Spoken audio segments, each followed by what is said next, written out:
I greet you all in the name of our Lord and Savior Jesus Christ. యేసుక్రీస్తు నామమున మీ అందరికీ కూడా వందనాలు I తెలియజేస్తున్నాను. welcome everybody who is watching live through Facebook, YouTube, and every social media platform. I welcome you all. You can share this link to your friends and your relatives, and you will be blessed by the amazing things that God has been doing in this church. మరి లైవ్లో ఈ యొక్క ఆరాధనలో పాల్గొన్న మీ అందరికీ కూడా శుభాభివందనాలు. మరి ఈ యొక్క ఆరాధన లింక్ని గురించి మీరు మీ కుటుంబీకులు మరి మీ యొక్క స్నేహితులందరికీ కూడా దీని గురించి మీరు పరిచయం చేయాలని నేను విన్నపించుకుంటున్నాను. I welcome today. We have two newcomers in our church, Pastor Joshua and Pastor Sundar Garu. Thank you for coming to our church. మరి ఈరోజు మన మధ్యలో ఇద్దరు క్రొత్తవారు మరి వారు దైవ సేవకులని నేను విన్నాను. మరి పాస్టర్ జాషువా గారు మరి ఇంకొక సేవకుడు కూడా మన మధ్యలో ఉండడం మనకు ఆశీర్వాదకరం. So today God has given a word in my heart. I think it is going to bless each one of us. మరి ఈరోజు దేవుడు ఒక భారభరితమైన ఒక వాక్యమును నా హృదయంలో ఉంచి ఉన్నాడు. నేను నమ్ముతున్నాను ప్రవచన రీతిగా ఆ వాక్యం ద్వారా ప్రభు మిమ్మల్ని అందరినీ దర్శించును గాక. Every day we talk about financial problems, we talk about different things in our life, we talk about lot of problems that we are facing each and every day. We face lot of anxieties and pressures in our life, and we don't know how to overcome those situations. మరి ప్రతి దినము కూడా మనం అనుదిన భారము కలిగి ఎన్నో పరిస్థితులు గుండా వెళ్తూ ఉంటాము. అయితే కుటుంబ పరంగా మరి సామాజికంగా ఉద్యోగంగా అన్ని విషయాలలో ఈ యొక్క ఒడిదుడుకులన్నిటినీ ఏ విధంగా జయించాలి అని కొన్నిసార్లు మనకు తెలియదు. కానీ దానికి సమాధానము దేవుని వాక్యం మాత్రమే. So today we are going to deal about how to be free from this stress, anxiety, depression and panic attacks. మరి ఈరోజు ఆ హృదయ వేదన, ఆ ఒత్తిడి, మరి ఆ భారభరితమైన ఆత్మ నుండి, ఆ గలిబిలి నుండి ఏ విధంగా విడుదల పొందుకోవాలో మనం వాక్యంలో నుండి కొన్ని విషయాలు నేర్చుకుందాము. Every day today our youngsters are facing lot of problem. They have anxiety issues, they have depression, they are not able to sleep in the nights, they wake up late in the night due to panic attacks, and they are always very having lot of thoughts and anxiety in their mind that they are unable to enjoy life which God has destined for us. మరి చాలామంది యవనస్తులు ఎంతో మానసిక ఒత్తిడి కలిగి వేదన కలిగి వారు జీవిస్తూ ఉంటారు. నిద్ర లేకుండా రాత్రంతా అలా గడుపుతూ ఉంటారు. అయితే వీటన్నిటిని ఎలా జయించాలి అని మనం నేర్చుకుందాం. So today I am going to share about few practical things and thoughts that God has placed in my heart where you can learn to overcome this depression, this negativity of anxiety and this panic attack thoughts. And we are, in the name of Jesus, I believe today we will be free from this. మరి ఈరోజు ఒక మానసిక వేదన, ఒత్తిడి, మరి యొక్క గలిబిలి వీటన్నిటిని ఏ విధంగా జయించాలో మనం నేర్చుకుందాము. So first things, this is warfare. What you're going through in your thoughts, in your mind is a warfare. And for every warfare, you have weapons. చూడండి, మొదటిగా ఇది ఒక యుద్ధము అని మనం నేర్చుకుందాము. మానసికమైన యుద్ధము, మన మనస్సులో ఒక యుద్ధ రంగం ఉంది. అయితే ఈ యొక్క యుద్ధాన్ని జయించాలి అని అంటే మనకు యుద్ధోపకరణములు అవసరమై ఉన్నది. And God has provided those weapons. Let me take you to 2 Corinthians chapter 10 verses 4 to 5 to find out what are the weapons of warfare. చూడండి, ఈ యుద్ధ రంగంలో మనం సైనికుడి వలె ఉన్నాము. అయితే యుద్ధం జయించడానికి ప్రభు మనకి కొన్ని యుద్ధోపకరణములు 2 కొరింథీయులు 10వ అధ్యాయం 4 నుండి 5 వచనాలు చదివితే ఇక్కడ it says, verse 4 says, for the weapons of our warfare are not carnal but mighty in God for pulling down strongholds.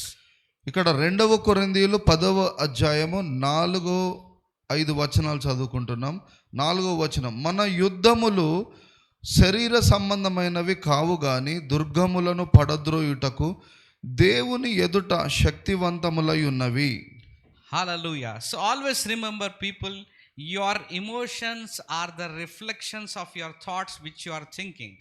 చూడండి, మనము మన ఆలోచన విధానము ఏ విధంగా ఉంటుందో ఆ విధంగానే మన జీవిత వైఖరి మరి కనపడుతూ ఉంటుంది. For example, if you are feeling bad or hurt, it means you are thinking bad, which is resulting in the emotion of feeling bad. చూడండి, నిన్ను నీవు చెడ్డగా ఊహించుకున్నప్పుడు మరి అనుకున్నప్పుడు అది దాని యొక్క ప్రతిఫలము నీ జీవితం మీద అదే ప్రభావితం చూపిస్తూ ఉంటుంది. So what are those bad thoughts? Bad thoughts are like things won't look good tomorrow, nothing, there is no hope for my life, and there is nothing that can happen good to me. Everywhere I go, something negative is falling in my life. మరి చెడు ఆలోచనలు అంటే అవిశ్వాసపు ఆలోచనలు.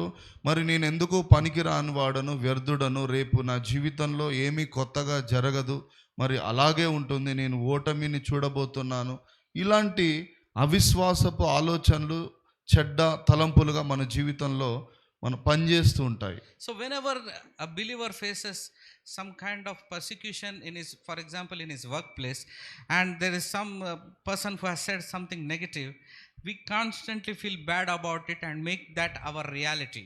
చూడండి, మన పరిసరాలలో మరి మన పని దగ్గర కానీ ఎవరైనా మన గురించి చెడ్డగా మాట్లాడినప్పుడు ఆ మాటలు విని మన హృదయంలో మనం నొచ్చుకొని మరి వేదనకు గురయ్యి అలాగా మరి మనోవేదన చెందుతూ ఉంటాం మనం. So to counter those negative thoughts, they will always shoots in your thoughts in your mind that you are not good for anything. He will always constantly put doubts in your mind. But as a believer and a born again Christian, you can overcome those thoughts by replacing those negative thoughts into good thoughts, like Jesus is with me today. He will not leave me. He will not forsake me. మరి అపవాది ఎప్పుడూ కూడా మనలను పడద్రోయాలి, కూలిపోవాలి అన్నట్లుగా చెడ్డ ఆలోచనలను మరి మనలో రేకెత్తుతూ ఉంటాడు. మరి అటువంటి ఆలోచనలను మనం త్రిప్పి కొట్టినట్లయితే మనం జయిస్తూ ఉంటాం. మరి అపవాది తలంపులను, ఆలోచనలను జయించాలంటే క్రీస్తుతో కూడిన విశ్వాసపు మాటలు, వాక్యాన్ని మనం పలుకుతూ ఉండాలి. So you should always confess that God is with me. He will not leave me nor forsake me. So when your thoughts are positive and you claim the promises of God in your mind, you are thinking positive, so your emotions will be positive and you will have a very happy life. చూడండి, ఎప్పుడైనా శుభప్రదమైన నిరీక్షణతో కూడిన విశ్వాస సంబంధమైన వాక్యమును, మాటలను మాత్రమే మనం హృదయంలో పెట్టుకొని వాటిని మాత్రమే మన పట్ల ఒప్పుకుంటూ పలుకుతూ ఉన్నప్పుడు మన జీవితము ఆశీర్వదించబడ్డం మనం చూస్తూ ఉంటాం. Because we are so used to thinking negative thoughts from many years that we ourselves don't know that we are thinking those thoughts planted by the devil. చాలాసార్లు మనల్ని గురించి మనము చెడుగా ఊహించుకొని మరి చెడుగా ఆలోచించుకుంటూ ఉంటాము. కానీ మనకు తెలియదు, అది మనకు తెలియకుండానే అపవాది మన మనస్సులో అటువంటి విత్తనాలను, అటువంటి మాటలను వాడు నాటుతూ ఉంటాడు. And our emotions never lie, my dear friends. Whatever we think, our emotions follows that pattern of thoughts and it reflects in our emotions. For example, if you are feeling depressed today, if you are feeling anxiety in your body, if you are experiencing those thoughts of self-loathing in your mind, it means that the thought has come into your mind and you have made it into a reality by believing in those thoughts. చూడండి, మన హృదయములో మనం ఎప్పుడైతే ఏదైతే వ్యర్థమైన ఆలోచనలను ఆలోచిస్తూ ఉంటామో వాటిని బట్టే మన జీవితము ఆ విధంగా నడుస్తూ ఉంటుంది. అయితే ఆ అపవాది ప్రేరేపించు శక్తి గలవాడు, వాడు మాత్రమే ఇటువంటి విత్తనాలను చల్లుతూ మనల్ని పడద్రోయాలని చూస్తూ ఉంటాడు.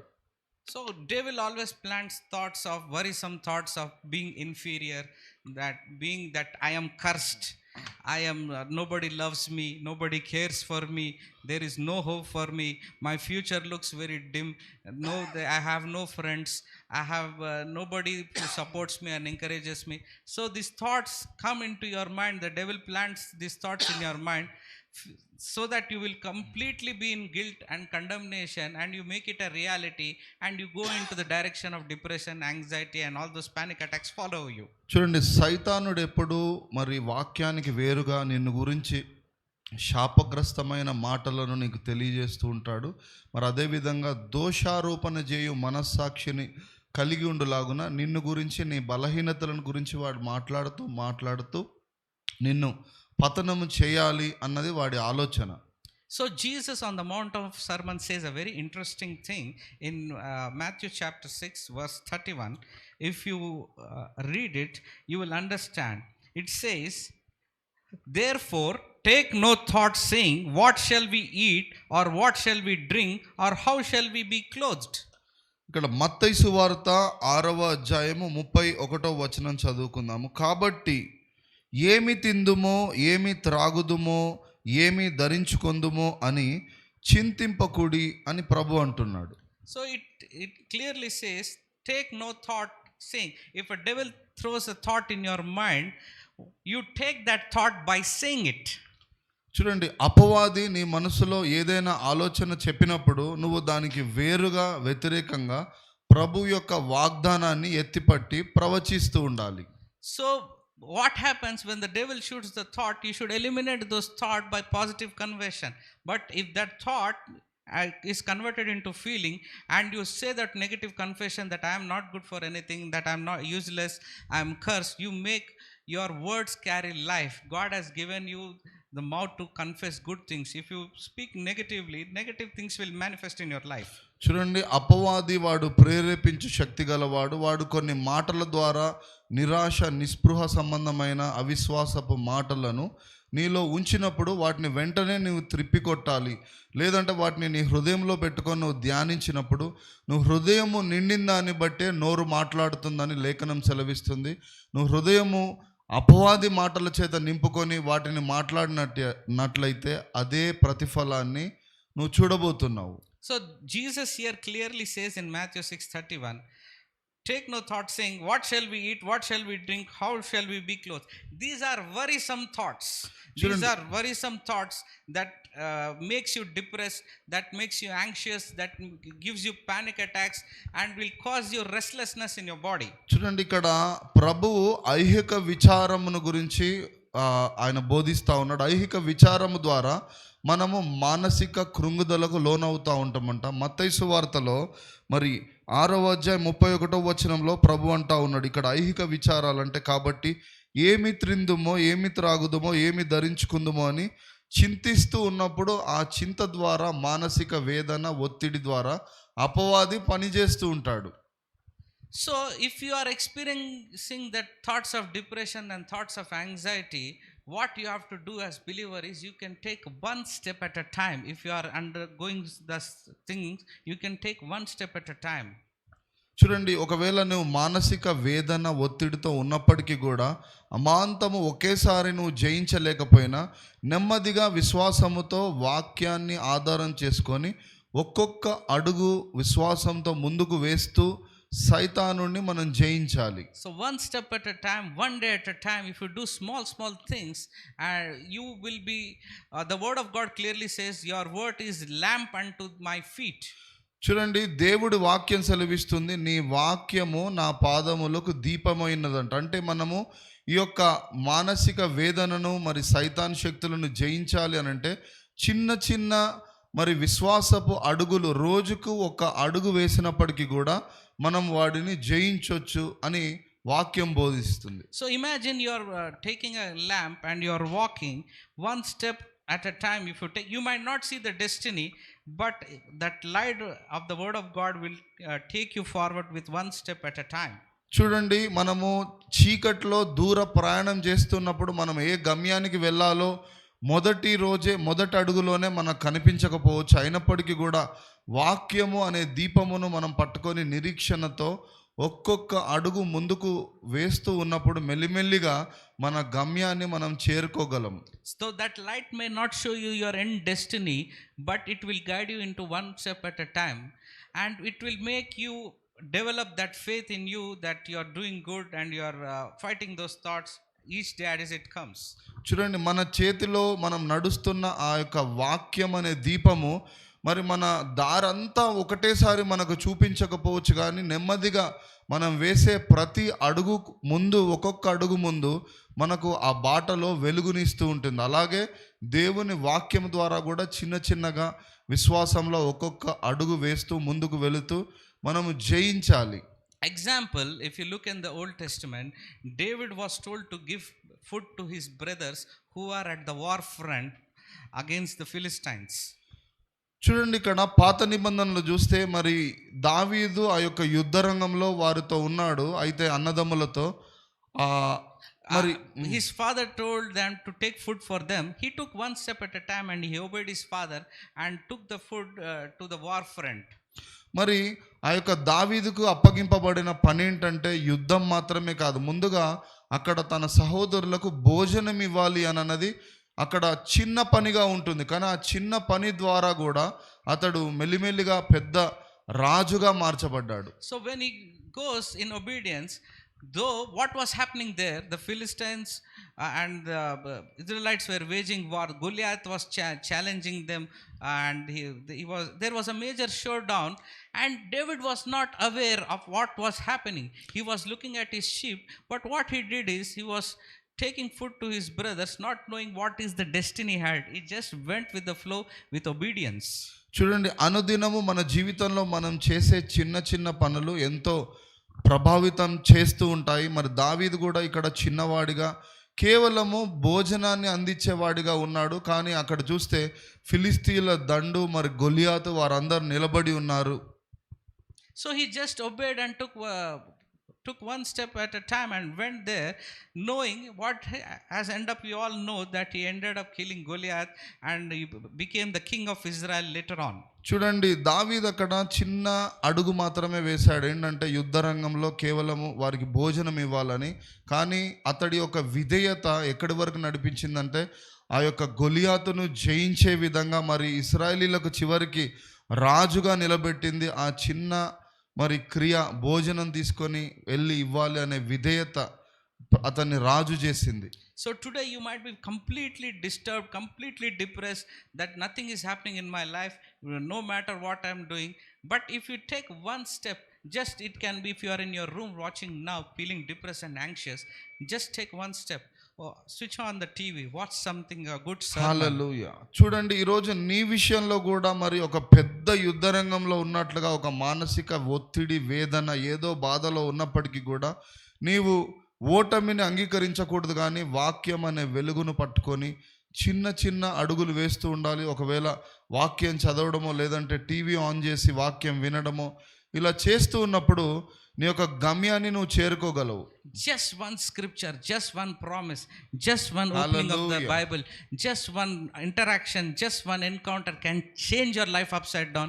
I have seen people completely transformed with one promise from God. మరి నీ జీవితంలో ఎటువంటి పెద్ద యుద్ధ రంగంలో ఉన్న, ఎటువంటి బాధలో ఉన్నప్పటికీ కూడా నువ్వు చిన్నగా వేసే ఆ యొక్క విశ్వాసపు ఒక్క అడుగు, ఒక వాక్యమే కానీ లేదంటే బైబిల్ ధ్యానమే కానీ, ప్రార్థనే కానీ, లేదంటే మందిరానికి వెళ్ళడం అనే చిన్న ఆ యొక్క ఆ విశ్వాసపు అడుగు నీ జీవితాన్ని ఎంతో రూపాంతరంలోనికి నడిపిస్తూ ఉంటుంది. So just taking one step at a time and do not worry about future, because God clearly said do not worry about tomorrow. మరి దేవుడు వాక్యం సెలవిస్తుంది, మరి రేపటిని గురించి, భవిష్యత్తును గురించి చింతించకుండా ఈరోజు ఒక విశ్వాసపు అడుగు ప్రభుతో వెయ్యాలి. ఏ దినము కీడు ఆ దినమునకు చాలును అని లేఖనం సెలవిస్తుంది. So you might be thinking, brother, I am jobless. One step, one interview can change your life.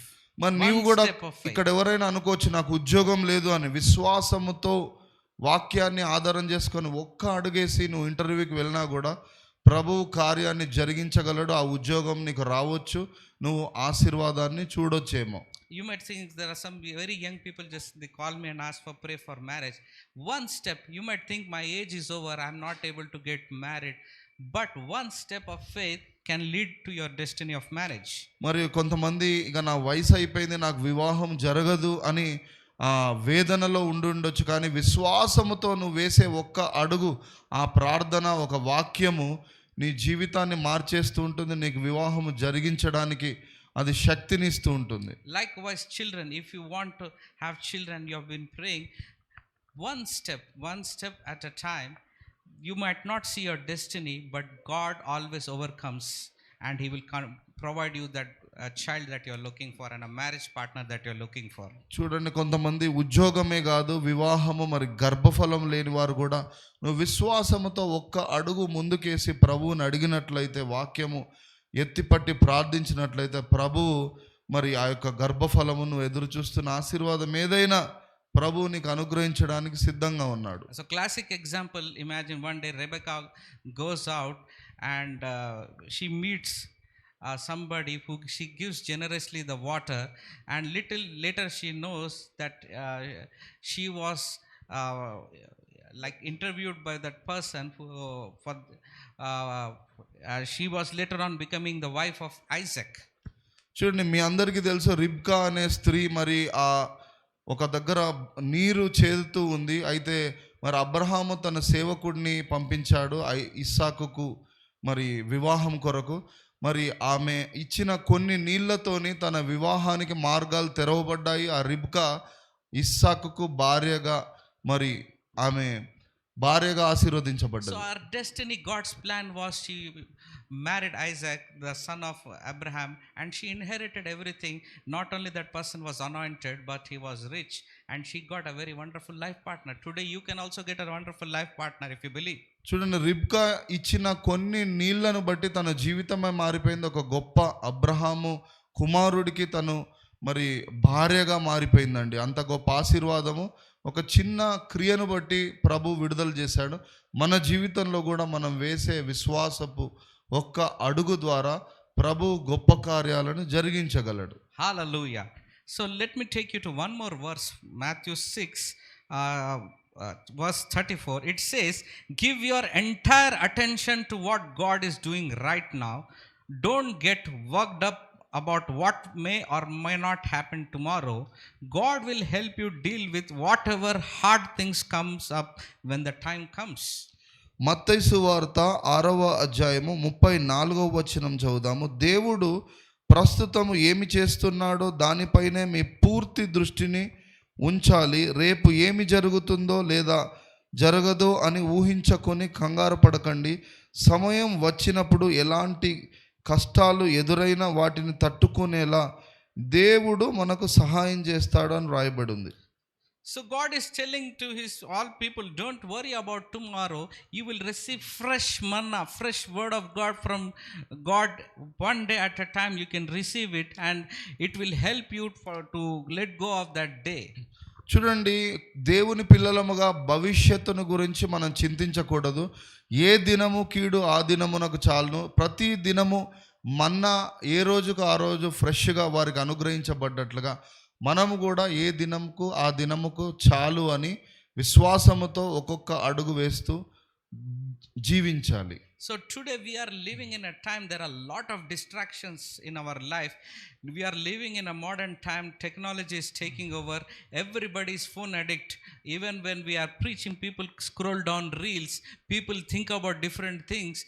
There are a lot of thoughts, lot of information keeps coming, and we are a generation that is restless. We want to have that complete information of whatever the social media is saying, the current affairs, and we don't want to be left out, and we constantly are addicted to those things.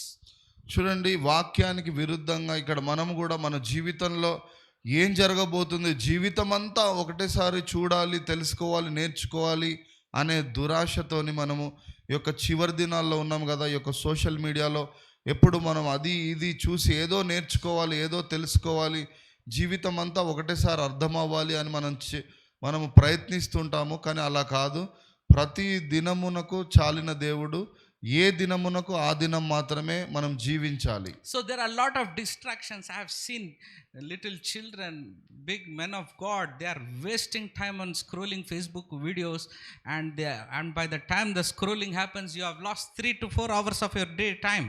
చూడండి, కొన్నిసార్లు పిల్లలే కాదు, పెద్ద పెద్ద దైవ సేవకులు అయినప్పటికీ కూడా అలాగా స్క్రోలింగ్ చేస్తూ కొన్నిసార్లు సమయం అంతా అలా వ్యర్థమైపోతూ ఉంటుంది.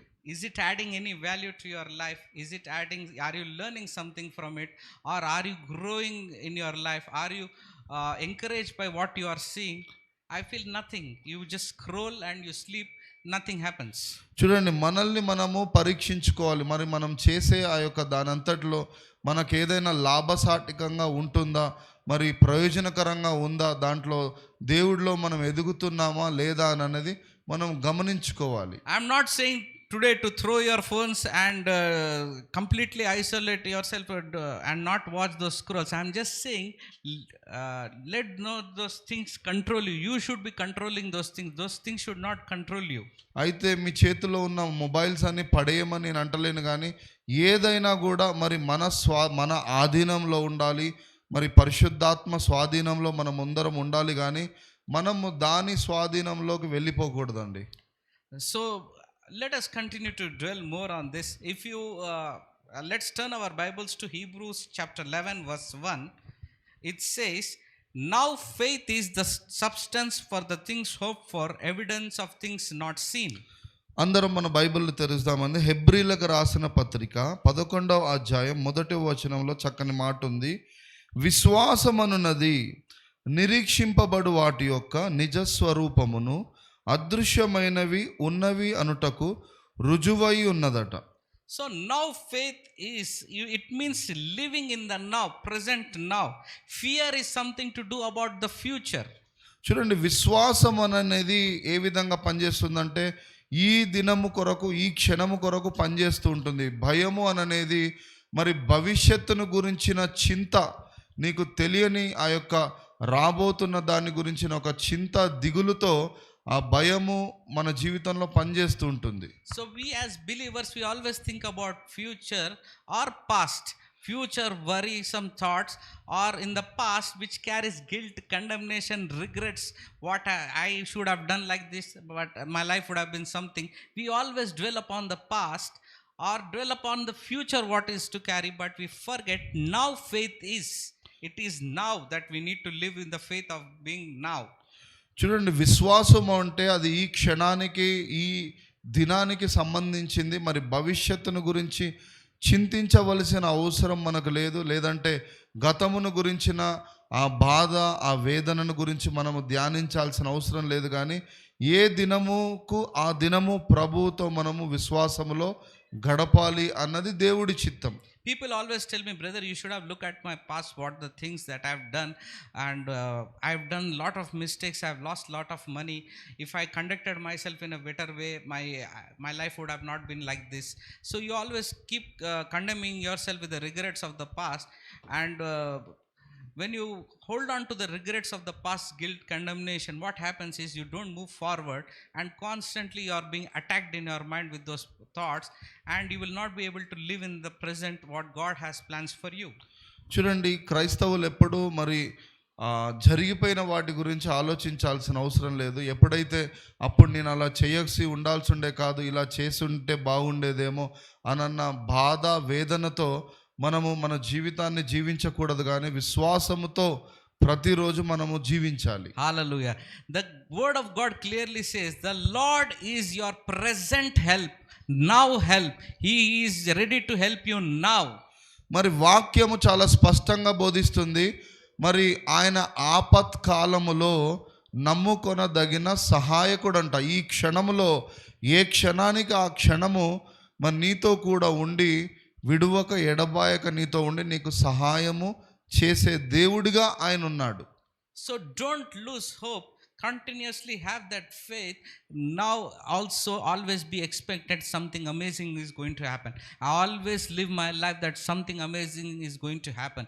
Even if I am going to Sunday, I am going to receive a great breakthrough. I always keep thinking positive that something amazing is going to happen. The constant faith that God will provide for your needs, God will provide for your food, God will provide you finances for your family. If you constantly dwell upon those thoughts, God works in the now, and He is your present help. God can help you today. మరి దేవుడు ఆపత్కాలములో నమ్ముకొనదగిన సహాయకుడు కాబట్టి నిన్నెప్పుడు పోషిస్తూ ఉంటాడు, నిన్ను నడిపిస్తూ ఉంటాడు, నీ కుటుంబానికి కూడా సమకూర్చుచూ ఉంటాడు. మరి భవిష్యత్తును గురించి చింతించాల్సిన అవసరం లేదు. కానీ ఏ దినమునకు మన్నా ఆ దినము ఏ విధంగా ప్రభు వారికి అనుగ్రహించాడో అలాగే మనకు అనుగ్రహించే దేవుడు ఉన్నాడని విశ్వాసంతో మనము ఒక్కొక్క అడుగు వేస్తూ ముందుకు వెళ్తూ ఉండాలి.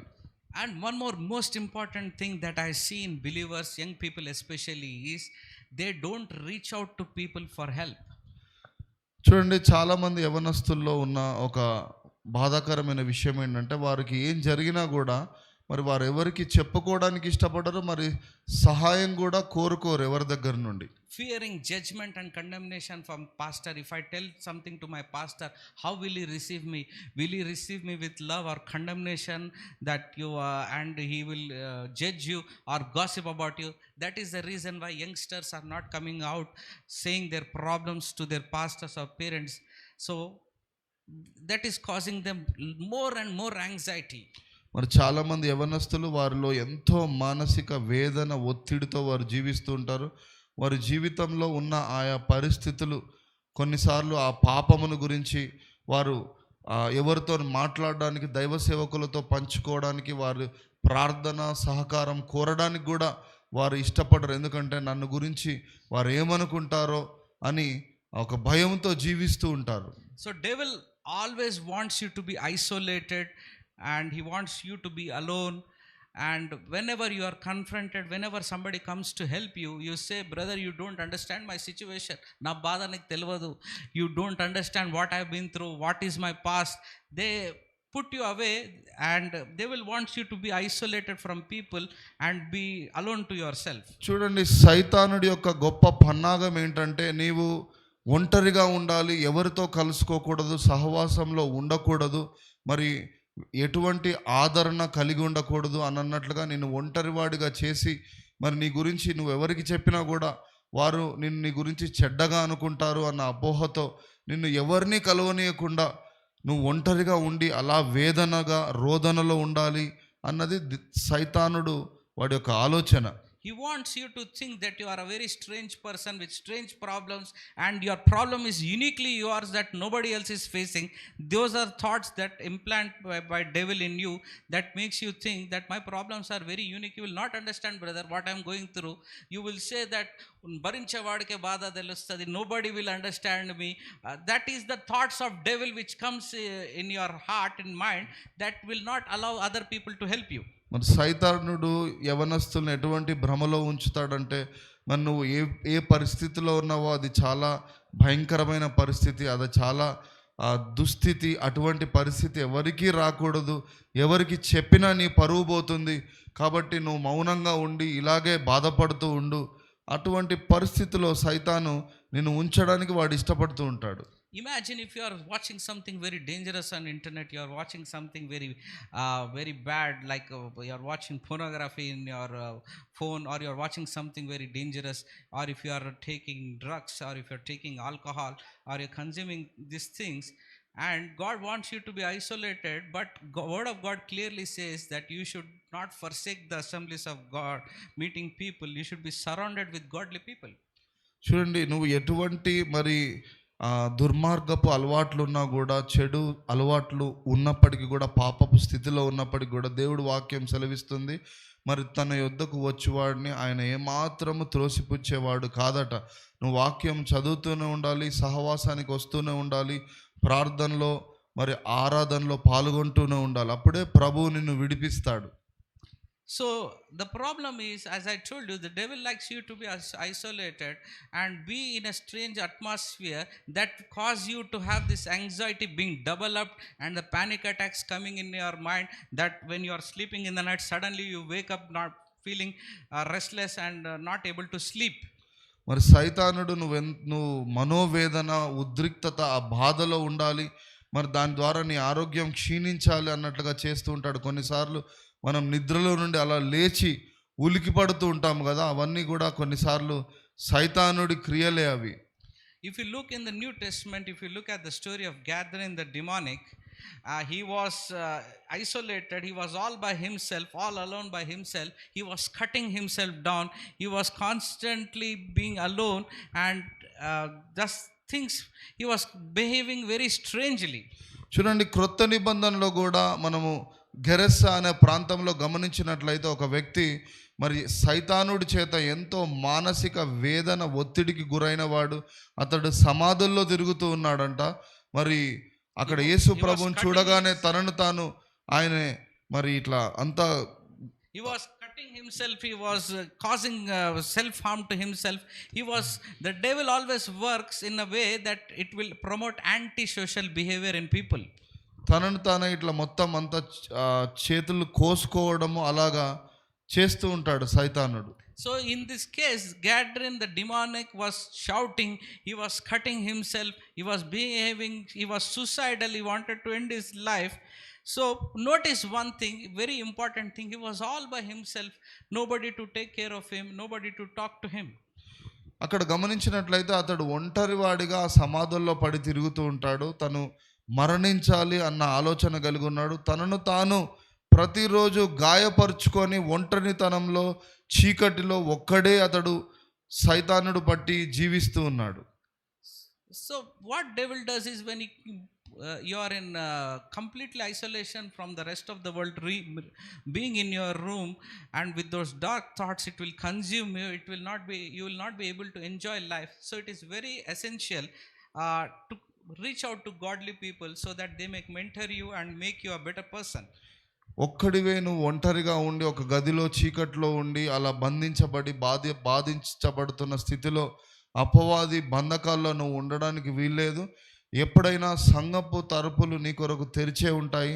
సంఘానికి రావాలి, ప్రార్థన సహాయ సహకారాలను కోరుతూ ఉండాలి, వాక్యమును వింటూ ఉండాలి. If you look at 1 Peter chapter 5 verses 8 to 9, it will tell you how you withstand the enemy. ఇక్కడ మొదటి పేతురు 5వ అధ్యాయం 8-9 వచనాలు చదివినట్లయితే అపవాది తంత్రములను మనం ఏ విధంగా జయించగలమో ఇక్కడ రాయబడి ఉంది.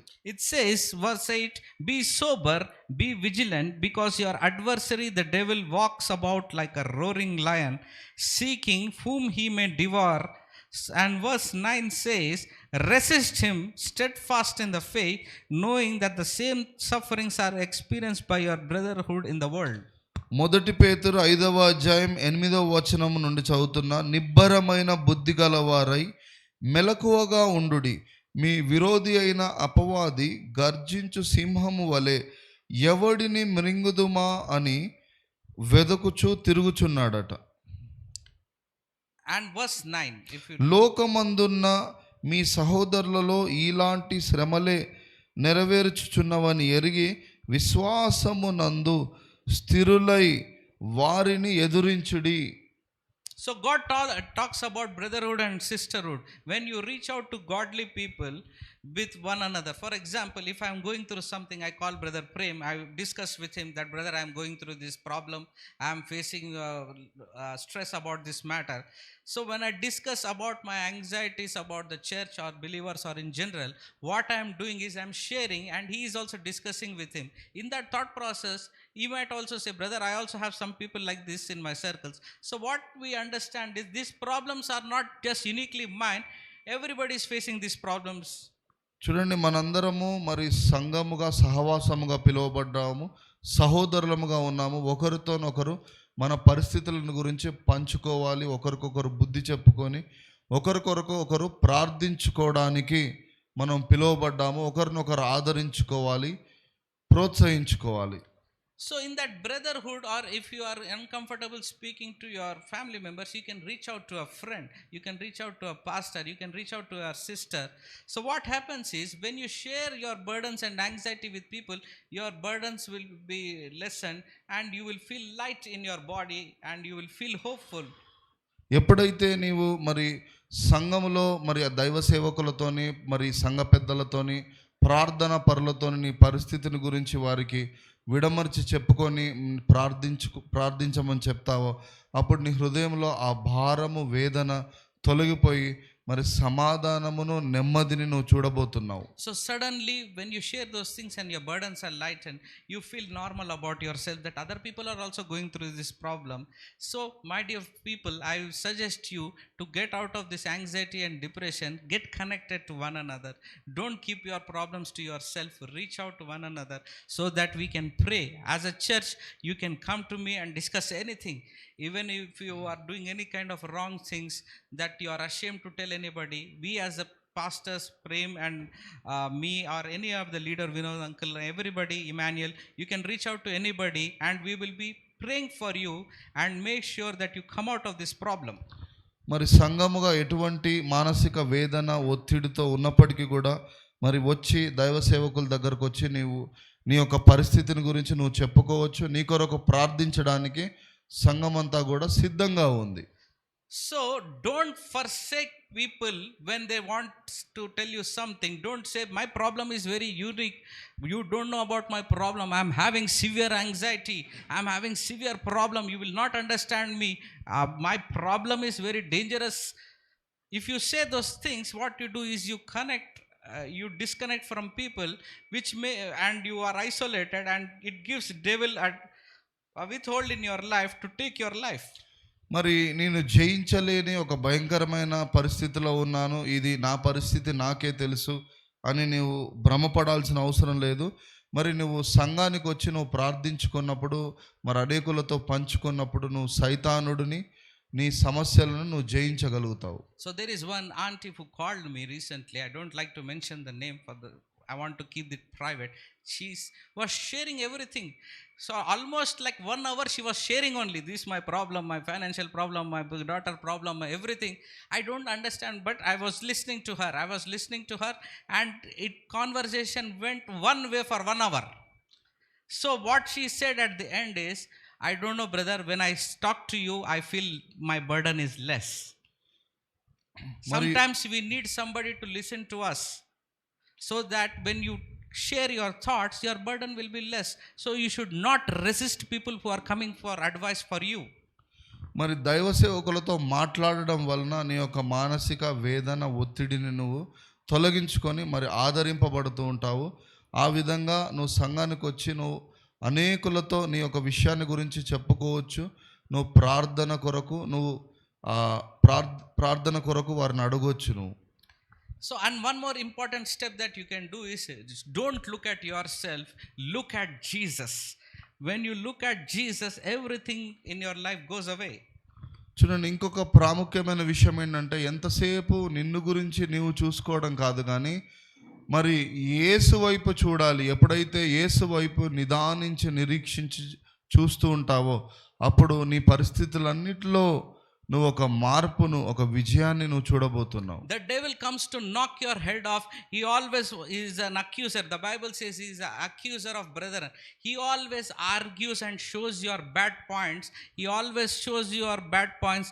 No, I am a sinner, I am an alcoholic, I am a drinker, I am doing this, I am having a different problem, I have anxiety, I have panic attacks. So when you keep on saying these things, what happens is you are looking at yourself, you are trying to come out of this warfare through yourself, but when you look at yourself, there nothing can happen. You should try to look at Jesus rather than looking at yourself. చూడండి, అపవాదికి చోటివ్వకుడు అని వాక్యం సెలవిస్తుంది. ఎప్పుడైతే నిన్ను గురించి నీవు మాత్రమే ఆలోచిస్తుంటావో, నీలో ఉన్న బలహీనతలు అపవాది నీకు చూపిస్తూ దోషారోపణ చేయు మనస్సాక్షిని నీకు కలగజేస్తూ ఉంటాడు. కానీ ఎప్పుడైతే యేసు వైపు చూస్తూ ఉంటావో, ఒక వెలుగు కలుగుతూ ఉంటుంది. మరి నీ జీవితంలో నువ్వు ఒక విడుదలను, విమోచనను, సమాధానాన్ని నువ్వు అనుభవించబోతున్నావు. The more you look at yourself, you will not find anything. You will only find guilt, you will find condemnation, you will find all the negative thoughts coming in your mind. There is nothing but depression, anger, resentment, bitterness. There is so much negativity in you that you cannot get a solution looking at your present. If you keep looking at your wound, nothing will happen, but you have to treat that wound so that it will heal. ఎంతసేపు నిన్ను గురించి నీవు ఆలోచించుకున్న మాత్రాన నువ్వు జయ జీవితాన్ని చూడలేవు. కానీ యేసు వైపు చూసినప్పుడు, మరి వాక్యము ధ్యానించినప్పుడు, ప్రార్థన ద్వారా ప్రభువు దగ్గరికి నువ్వు వెళ్ళినప్పుడు, నువ్వు నీ జీవితంలో ఆశీర్వాదాన్ని, విడుదలను, సమాధానాన్ని చూడగలవు. So if for example, if I am a person who is going through depression or a discouragement or thing, when I start looking at myself and my wounds, I will find nothing. So what devil does is, the darkness will consume you. That is why young people are committing suicide, taking of their life, because they are looking at themselves, because they have no hope. చాలామంది లోకంలో యవనస్తులు ఎందుకు ఓటమిని చూస్తూ ఉంటారంటే, వారు తమ వైపు తామే చూసుకుంటూ ఉంటారు, కానీ మరి మనల్ని విడిపించగలిగిన శక్తి కలిగిన యేసు వైపు వారు చూడరు.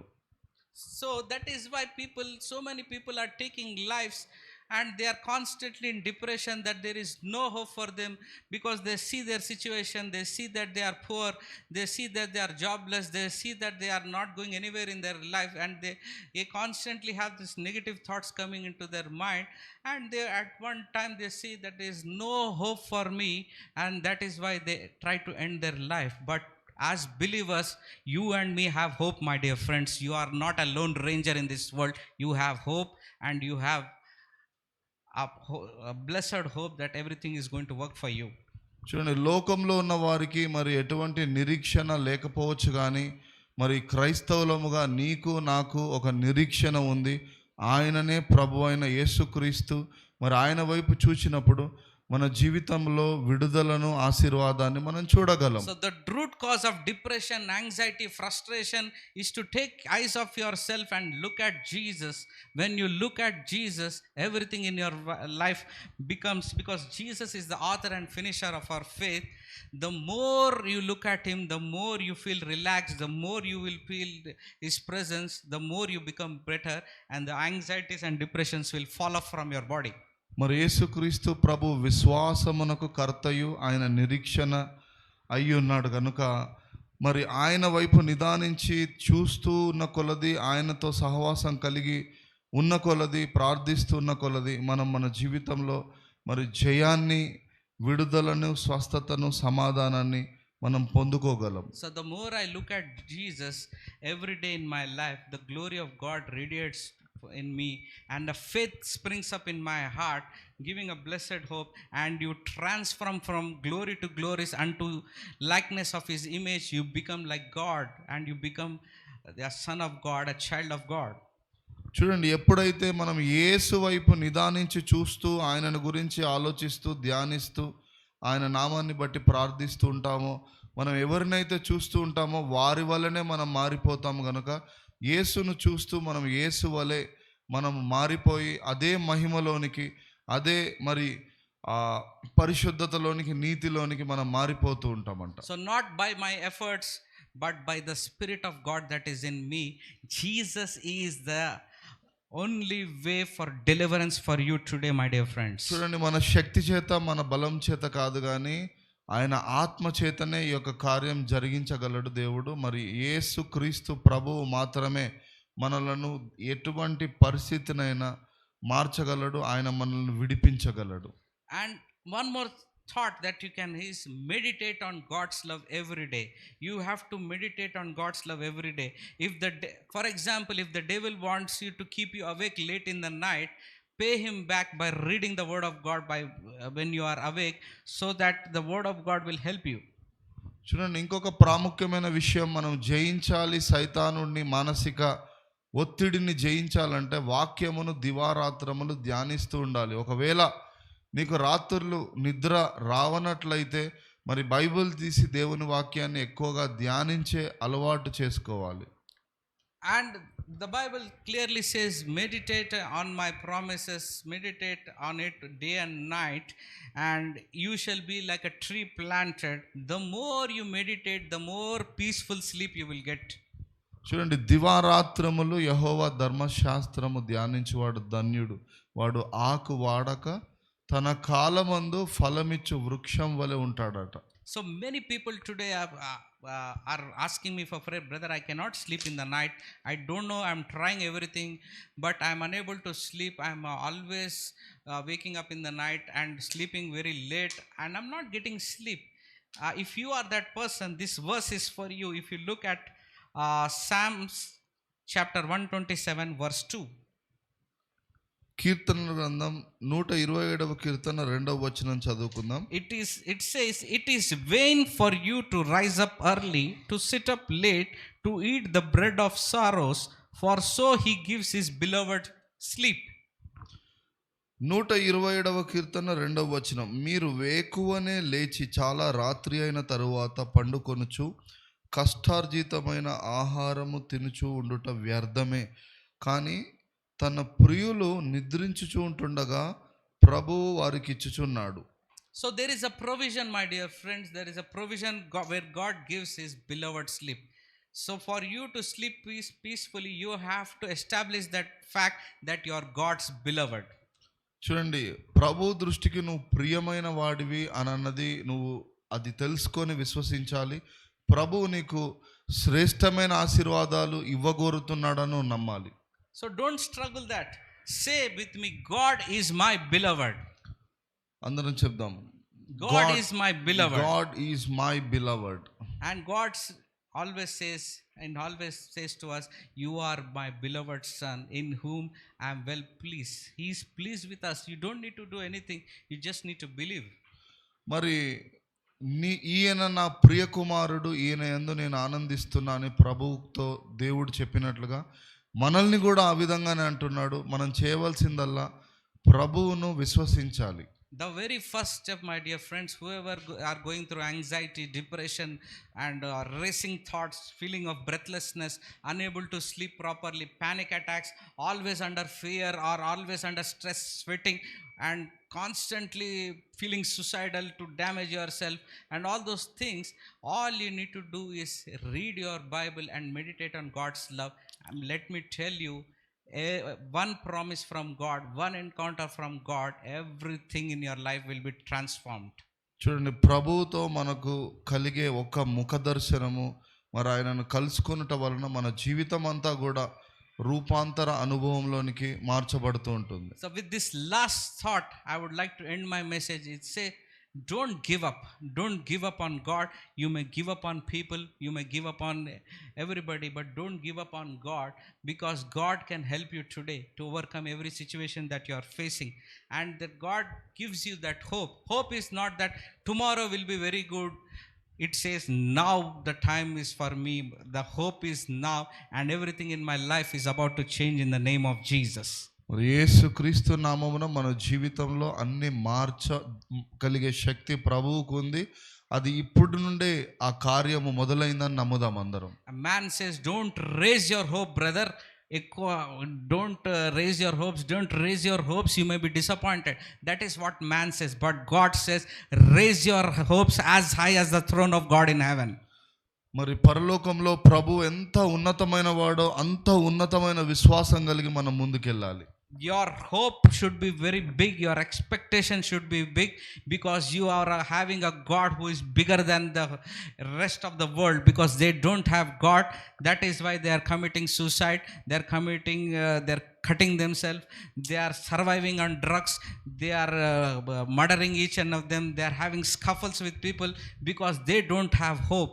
But in Jesus Christ you have hope that everything is going to change in your life. మరి లోకంలో ఉన్న వారికి ఏ నిరీక్షణ లేదు, కానీ మనకు మాత్రం ప్రభు అయిన యేసుక్రీస్తు నిరీక్షణ అయి ఉన్నాడు. And our God is a graceful God. He is a kindness personified. His mercies are new every day. He doesn't judge you by your past. He doesn't condemn you what you are going through. He wants to help you out. Take his hand. He is stretching for you. I feel the presence of the Lord is in this place. And take one step of faith. You will come out of that suicidal thoughts. You will come out of that anxiety and depression. I believe today is the day of deliverance in your life. మరి ప్రభు సన్నిధి మన మధ్యలో ఉన్నది. విశ్వసించినట్లయితే, ఒక్క అడుగు ముందుకేసినట్లయితే ఈ రోజే దేవుడు మన జీవితంలో నూతనమైన కార్యం జరిగించడానికి సిద్ధంగా ఉన్నాడు. You may say, brother, I have lot of temptation. I have lot of desire to go back and drink. I have lot of desire to consume those drugs. I have lot of desire. I am unable to shake off those desires and temptation. Because if you look at yourself, you will find no solution.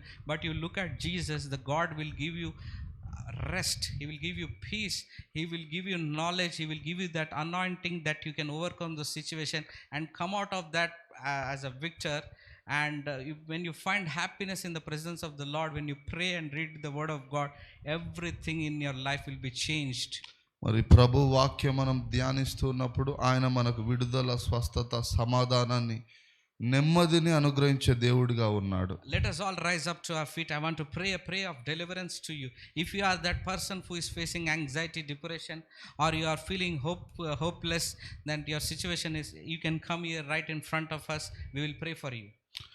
మరి ఈరోజు మీ కొరకు ప్రార్థించడానికి మేము సిద్ధంగా ఉన్నాము. ఎవరైనా మరి అనారోగ్యంతో మానసిక వేదనతో ఉన్నట్లయితే మీ కొరకు మేము ప్రార్థించడానికి సిద్ధంగా If ఉన్నాం. you are feeling depressed and you have lot of anxiety, you are unable to sleep in the night, and you are facing all those thoughts, the devil is playing with your mind, and there is lot of confusion and fear of future. What will happen to my future? What will happen to my finance? Is that fear that is driving you crazy? You can come in front of you, take one step of faith, and God will do the rest as we are praying for you. And as I pray for you, the deliverance is coming to you right now in the name of Jesus. మరి ఏదైనా బాధ వేదనతో ఉన్నట్లయితే ప్రభు యొక్క విడుదల శక్తి మన మధ్యలో ఉంది. మేము మీ కొరకు ప్రార్థించడానికి సిద్ధంగా ఉన్నాం. You may say, brother, I have lot of debts, I have anxiety, I have pressure of life, I have lot of confusion where my life is going, where my career is going, and God is the hope of door. He is coming now to open the door of hope for you, to encounter you, to have an encounter in your life, and to have a relationship with you. If you are that person, just by faith accept him in your life. మరి ఈరోజు ప్రభు నన్ను దర్శించాలి, నన్ను విడిపించాలి అనుకున్నట్లయితే మీ హృదయాన్ని తెరవండి, నాతో కూడా ప్రార్థనలో ఏకీభవించండి. Father, in the name of Jesus, I pray for each and every person in this place, Lord, who is going through loneliness, depression, struggling to come out of addictions, struggling to break free from those bondages, struggling in every sense of life, Lord. They see no hope in their life. They feel suicidal. They feel that there is no hope for me, Lord. I pray, Jesus, that let your presence touch them wherever they are right now, Lord. ప్రభువా, ఎటువంటి నిరీక్షణ లేదు నా జీవితంలో అనుకొని వేదనతో వచ్చిన వారి జీవితంలో ఆయన ఒక నిరీక్షణ కలుగునుగాక యేసు నామమున. Just believe in your heart and meditate on God's love for you. God loves you too much so that you don't need to suffer those things alone. Surrender to Jesus today. మరి యేసు వైపు చూద్దాం, మన జీవితాన్ని ఆయనకు సమర్పించుకుందాం ఈరోజు. The name of the deliverance of every problem, sickness, lack, anxiety, depression, arthritis, everything, there is only one door of hope. The name is Jesus Christ. మరి యేసు అనే నామము అన్ని నామముల కన్నా పైనామము, నీ సమస్యలన్నిటికీ కూడా పరిష్కారము యేసుక్రీస్తు నామము. I proclaim the name of Jesus in your life, Jesus in your finances, Jesus in your depression, Jesus in your anxieties, Jesus of the worry of future. I proclaim Jesus. The name Jesus is enough to overcome every challenge. మన జీవితంలో అన్ని పరిస్థితులలో మానసిక వేదన, ఒత్తిడి, మరి రోగము, ప్రతి పరిస్థితిలో యేసు అనే నామమును నేను ప్రకటిస్తున్నాను. ప్రతి పరిస్థితిలో నూతనమైన కార్యము జరుగునుగా. The Bible says those who call upon my name will be saved, will be delivered, everything will change in their life. So all you need to do is just cry out to Jesus saying, Jesus, visit me today, Lord. Visit my problems. Let your encounter with my problems, Lord, so that I may be free from this freedom, from addictions, from sickness and depression. మరి ప్రభు నామమును బట్టి ప్రార్థించువాడు ఎవడో వాడు రక్షణ పొందునని దేవుడి లేఖనం సెలవిచ్చినట్లుగా ఈరోజు యేసు అని ఆయన నామమును ఎత్తిపట్టి విడుదల కొరకు ప్రార్థన చేస్తాం. I release the freedom now in the name of Jesus. ఇప్పుడే విడుదల కలుగునుగాక యేసు నామమున. I release freedom from anxiety, freedom from depression, freedom from every lack, freedom from sickness. I pray in the name of Jesus, everything is finished, buried under the name of Jesus. మరి యేసు నామమున ప్రతి మానసిక వేదన, ఒత్తిడి, గలిబిలి, అంధకార శక్తుల ప్రభావం అన్నిటిని కూడా ఆయన వాటిని లయమవునుగాక యేసు నామమున. Financial breakthrough in the name of Jesus. ఆర్థిక ఆశీర్వాదం ఇప్పుడే యేసు నామమున కలుగునుగాక. Freedom from sickness in the name of Jesus. ప్రతి రోగము నుండి ఇప్పుడే స్వస్థత కలుగునుగాక. In the mighty name of Jesus I ask this prayer and I call it done. Amen, amen and amen.